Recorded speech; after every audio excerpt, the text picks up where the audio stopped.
अभिवादन स्वीकार कीजिए ब्रजेश मिश्रा का। और आप देखना शुरू कर चुके हैं द डिबेट। बहनों भाइयों, एक रात में ही सोशल मीडिया की दुनिया में भूचाल आ गया, भूकंप आ गया, सुनामी आ गई। ट्विटर बिक गया है। जो फ्री स्पीच का दावा करते हुए जिस सोशल मीडिया प्लेटफॉर्म ने अपने को सबसे एथिकल बताया था, रातों रात उन्होंने अपना प्लेटफॉर्म ही बेच दिया। अब उसके नए मालिक का नाम है इलान मस्क, जो टेस्ला के मालिक हैं और दुनिया के सबसे मशहूर और जुनूनी कारोबारी हैं। ट्विटर इन दिनों भारत में बहुत ही प्रभावशाली सोशल मीडिया प्लेटफॉर्म है, जहां पर गवर्नमेंट है, जहां पॉलिटिशियन है, जहां पुलिस है, जहां सोसाइटी है, जहां अर्थव्यवस्था है और जहां पर आम आदमी है। इकट्ठा इतना बड़ा जमावड़ा भारत के सामाजिक परिवेश को, राजनीतिक परिवेश को और आर्थिक परिवेश को प्रभावित करता है। तो ट्विटर की इस बिक्री से भारतीय समाज पर इसका क्या इम्पैक्ट पड़ेगा, इस विषय पर आज हम यहाँ पे चर्चा करने वाले हैं। बहनों भाइयों, रातों रात ट्विटर बिक गया। ट्विटर का बिकना एक अनोखी बात थी, लेकिन उनके लिए बिल्कुल अनोखी बात नहीं थी जो इलान मस्क को जानते हैं, जिन्होंने उनको पढ़ा है, जिन्होंने उनसे रिलेटेड मसलों का अध्ययन किया है। इलान मस्क दुनिया के वो कारोबारी हैं जो अपने जुनून, अपनी ज़िद, अपने काम के तरीके, अपनी कड़ी मेहनत, अपने परिश्रम और कुछ भी कर गुजरने की क्षमता से भी आगे के व्यक्ति हैं। उम्र 50 साल है, लेकिन उपलब्धियां बताने के लिए इनके पास बहुत कुछ है। 4 अप्रैल को जब दुनिया को ये पहली बार ऑफिशियली पता चला कि इलान मस्क ने ट्विटर के 9.2% शेयर रातों रात उठवा लिए, ट्विटर इनकॉर्पोरेशन में खलबली मच गई। ट्विटर बोर्ड की आपात बैठक बुलाई गई और उसमें ये प्रस्ताव रखा गया कि चूंकि अब इलान मस्क ने इतने शेयर ले लिए, लिहाजा उनको बोर्ड में डायरेक्टर बना लिया जाए। लेकिन शायद ट्विटर बोर्ड ने इलान मस्क को अंडर एस्टिमेट किया और उनके इरादे समझ नहीं पाए। तो जैसे ही ये प्रस्ताव इलान मस्क के पास गया, उन्होंने इसे रिफ्यूज़ कर दिया कि वो कंपनी बोर्ड का निदेशक नहीं बनेंगे। और उसके दूसरे ही दिन उन्होंने एक बड़ा प्रस्ताव New York stock exchange, Twitter company और पब्लिक डोमेन में डाल दिया। फाइलिंग कर दी स्टॉक एक्सचेंज में कि वे ट्विटर का अधिग्रहण करना चाहते हैं और प्रति शेयर $54 कैश देने को तैयार हैं। उस वक्त तकरीबन $43 प्रति शेयर के आसपास ट्विटर की कीमत थी। लिहाजा तकरीबन उम्मीद की जा रही थी कि 43 बिलियन, 43 अरब डॉलर पर की तक ये डील जाएगी।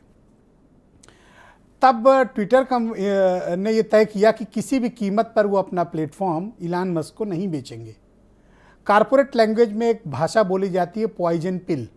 जब कोई आपकी कंपनी को जबरिया अधिग्रहित करने की कोशिश करे तो इस प्रणाली का इस्तेमाल किया जाता है। ये एक कॉर्पोरेट स्ट्रेटजी है अधिग्रहण से बचने की, उसको पॉइजन पिल कहा जाता है कॉर्पोरेट भाषा में। ट्विटर ने ये पिल भी खा ली, जहर पी लिया, लेकिन वो जहर भी काम नहीं आया क्योंकि उनको इलान मस्क के तरीके पता थे। इलान मस्क ने इतने ज़्यादा कीमत रख दी ट्विटर के प्रति शेयर की कि जितने भी शेयर होल्डर्स थे उनका बहुत बड़ा दबाव ट्विटर कंपनी पर पड़ा और इसे बेचने के लिए उन्हें मजबूर होना पड़ा।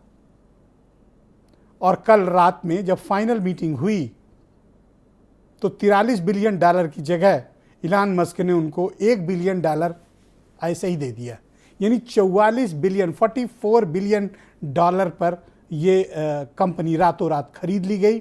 ओवरनाइट प्रेस स्टेटमेंट जारी हो गया और आज जब अभी थोड़ी देर पहले न्यूयॉर्क स्टॉक एक्सचेंज भारतीय समय के हिसाब से 7 बजे खुला है, यानी अब से 1 घंटे पहले, वहाँ आधिकारिक तौर पर यह सूचना दे दी गई है कि ट्विटर अब पब्लिक नहीं रहा, ट्विटर प्राइवेट हो गया है और वो अब इलान मस्क की संपत्ति है। ये तो हुआ बैकग्राउंड बहनों भाइयों, तकनीकी तौर पर। लेकिन 21 करोड़ यूजर बेस वाला ये बेहद ताकतवर सोशल मीडिया प्लेटफॉर्म, इसके प्राइवेट होने से, यानी इलान मस्क के मालिक होने से क्या परिवर्तन आने वाला है। इलान मस्क जब सार्वजनिक बयान देते हैं, ट्वीट करते हैं, तो ये लिखते हैं कि वो फ्री स्पीच के बड़े समर्थक हैं। लेकिन जो भी अमेरिका के लोग हैं या जो भी उनका इतिहास है, वो जिस प्रकार का जुनून रखते हैं, जिस प्रकार की जिद रखते हैं और जिस तरह से वो सोशल मीडिया पर रिएक्ट करते हैं, ऐसा प्रतीत होता है कि आने वाले वक्त में वो इस माध्यम का इस्तेमाल उन सब चीज़ों के लिए करेंगे जो अब तक ट्विटर किन्हीं वजहों से नहीं कर पाया था। तो क्या इलान मस्क कामयाब होंगे ट्विटर को आगे ले जाने में? वैसे फेल होने का उनका कोई इतिहास नहीं है, क्योंकि स्पेस एक्स कंपनी जब उन्होंने बनाई थी सारा कुछ दांव पे लगा दिया था। एक के बाद उनके 3 रॉकेट धड़ाम से गिरे थे, मिशन फेल हो गए थे उनके, लेकिन इलान मस्क हारे नहीं थे और चौथा रॉकेट उनका सफल हुआ और आज वो अंतरिक्ष व्यापार के दुनिया के सबसे ताकतवर व्यापारी हैं। नासा भी उनके सामने सरेंडर है। तो आप कल्पना कर सकते हैं कि किस जुनून की हद तक, दीवानगी की हद तक कारोबार करने वाले व्यापारी का नाम इलान मस्क है। उम्र सिर्फ 50 साल है।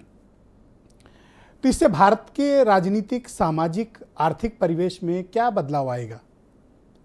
क्या इलान मस्क मिस इन्फॉर्मेशन, ट्विटर पे चल रहे ट्रोलिंग को या बोट्स को, यानी ऐसे अकाउंट्स जो दरअसल एग्जिस्ट नहीं करते हैं, उन्हें सिर्फ ट्रोलिंग पर्पस से इस्तेमाल किया जाता है, क्या उस पर रोक लगा पाएंगे? क्या ट्विटर को वो और बेहतर बना पाएंगे, पहले से ज़्यादा सुरक्षित बना पाएंगे, विशेष तौर पर महिलाओं के लिए?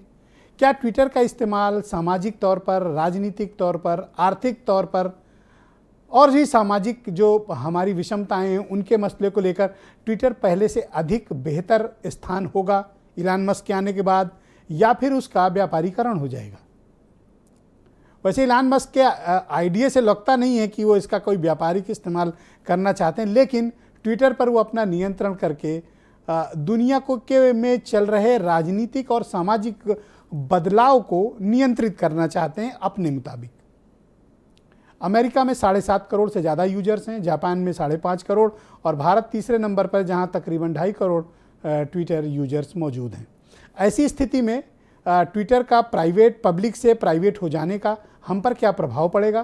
क्योंकि हमारी पूरी सरकार ट्विटर पे है, हमारा पूरा पॉलिटिकल सिस्टम ट्विटर पे है, हमारे सारे राजनीतिक दल ट्विटर पे हैं, हमारी सारी पुलिस ट्विटर पे और हमारी पूरी सरकार ट्विटर पे है, हमारा पूरा मीडिया ट्विटर पे है। लिहाजा भारतीयों के लिए ये एक बहुत बड़े कंसर्न का विषय है।